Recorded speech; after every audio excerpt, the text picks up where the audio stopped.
പണ്ട് ഒരിടത്ത് ഒരു കർഷകനുണ്ടായിരുന്നു. അദ്ദേഹം ദൂരെയുള്ള ഒരു കുളത്തിൽ നിന്നും വെള്ളമെടുത്തായിരുന്നു കൃഷി ചെയ്തിരുന്നത്.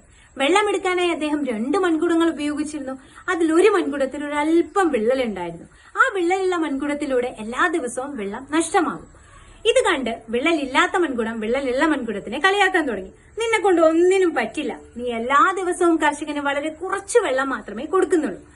ഇത് കേട്ട് സങ്കടമായ മൺകുടം കർഷകനോട് പറഞ്ഞു, താങ്കൾ എന്നെ ഉപേക്ഷിച്ചേക്കൂ, ഞാൻ താങ്കൾക്ക് എല്ലാ ദിവസവും വളരെ കുറച്ചു വെള്ളമല്ലേ തരുന്നുള്ളൂ. ഇത് കേട്ടപ്പോൾ കർഷകൻ പറഞ്ഞ മറുപടിയാണ് ഇവിടെ വളരെ ശ്രദ്ധേയമായിട്ടുള്ളത്. അദ്ദേഹം പറഞ്ഞു, നീ 2 ഭാഗത്തേക്ക് നോക്കിയേ. ഒരു ഭാഗത്ത് തരിശു നിലമായി കിടക്കുന്നു, മറ്റൊരു ഭാഗത്തോ വളരെ മനോഹരമായ പൂക്കൾ വിരിഞ്ഞു നിൽക്കുന്നു. ഈ ഭാഗത്തു കൂടിയാണ് ഞാൻ നിന്നെ കൊണ്ടുവന്നത്. നിന്റെ വിള്ളലിൽ നിന്ന് വന്ന വെള്ളമാണ് ഈ പൂക്കൾ ഇത്ര മനോഹരമായി വളരാൻ സഹായിച്ചത്.